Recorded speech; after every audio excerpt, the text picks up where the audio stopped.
Hi, this is Doug Jefferson, and this is my case study for Module 16. Alright, a brief summary. George Washington Middle School is a relatively small school with a declining enrollment. Not only is the enrollment declining, but so is the socioeconomic level. There's lots of parent involvement there. Daniel Stevens is the principal. Mrs. Bowman made a request for the PTA to fund her daughter's trip. The request was declined, and $50 was missing from the gate of the basketball game in which Mrs. Bowman worked. So, Category 1, what I know. Mrs. Bowman was turned down by the principal for PTA to fund her daughter's trip. Mrs. Bowman works the admission gate at basketball games, and $50 was missing from the ticket admission bag. What I need to know was, did Mr. Dumas really pay with a $50 bill? Mrs. Bowman said 10 tickets were torn and could not be used, and no $50 bill was found in the currency bag. So, did he really use a $50 bill? Identifying the problem. The numbers didn't add up with the ticket sales. Is Mrs. Bowman stealing, and did Mr. Dumas really pay with a $50 bill?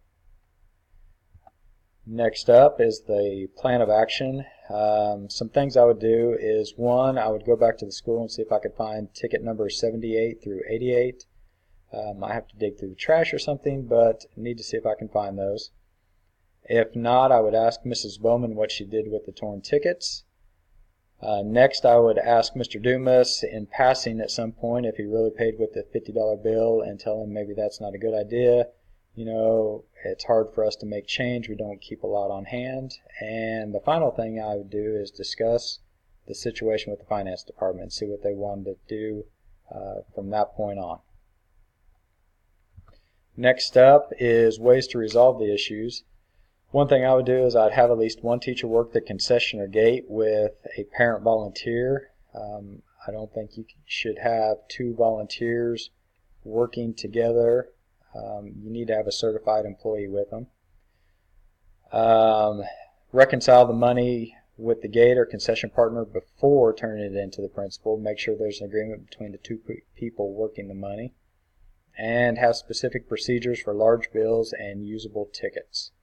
You know, were the tickets torn? Were they faded? Did they get wet? Could we not use them? So have a procedure if tickets are skipped. Debriefing the problem specifically, or specification of policy as to who can receive funds through our policy handbook. You know, you need to define what is school use and what is personal use. This would eliminate this problem that Mrs. Bowman had with the PTA and getting rejected. Has to be a certified employee working whenever there's money involved. And parent recognition. Small schools cannot survive without their help. So, you know, maybe at an award ceremony or in a newsletter, just recognize parents that help out, who are regulars, whether it's taking money or whatever it might be. So, Standard 8 reflection. How to use the school leader to promote effective and efficient management of the school district. Need to make sure all policies are being followed, not only by myself, but by everyone in the building.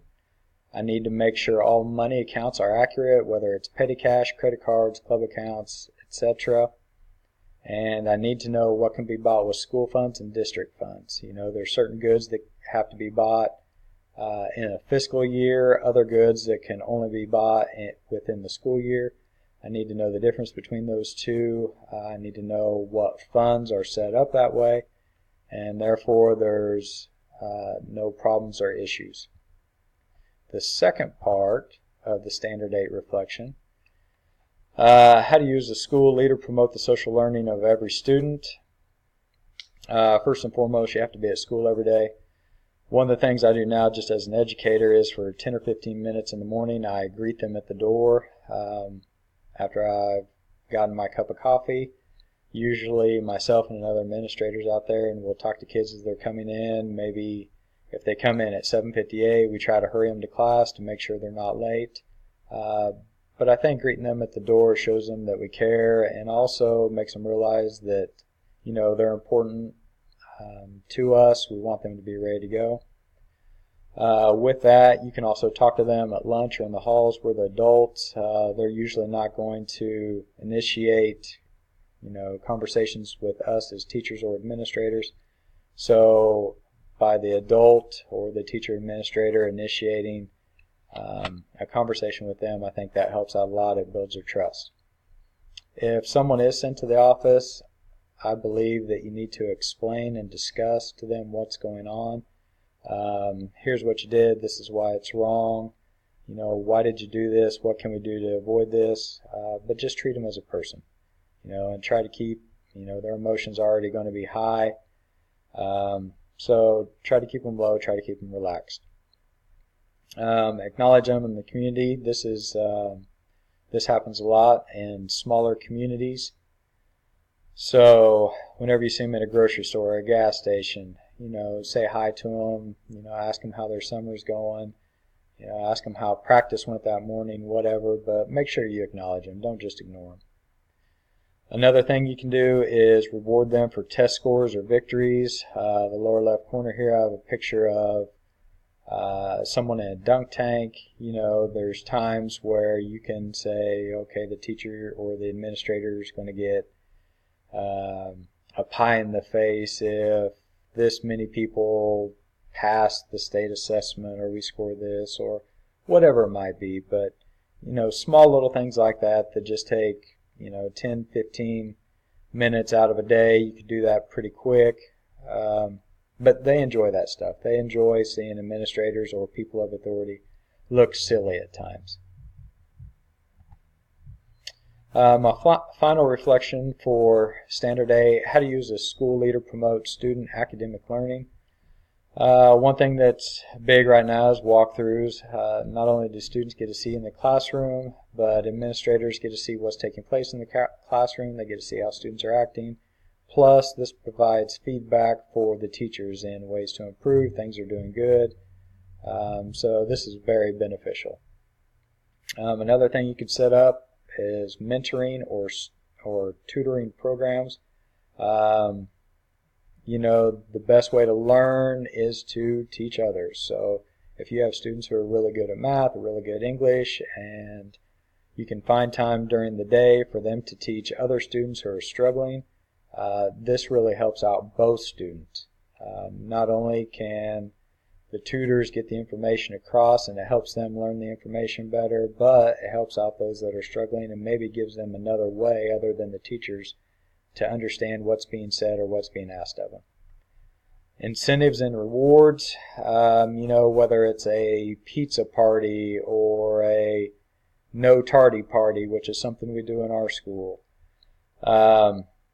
The dunk tank, the pie in the face, whatever it might be. Students like rewards. Some of them are going to think it's dumb, but as a whole, most of them, they see it as time out of class. We get to see something different. Let's go see what this is about. Most of them are pretty excited about it. And new educational programs. I think administrators have to keep up with the new educational programs that are coming out. A few years ago it was AVID. It also depends on where you're at, what your school district has money for, the socioeconomics of your school district. So you have to find the one that fits you. You can't just say, oh, this is the new hot thing and implement it, because it might not be right for your staff. It might not be right for the students. So you have to make sure it fits what you're trying to do at your school and that students and teachers will both buy in, because if they don't buy in, it's not going to go over well. And finally, here's the references.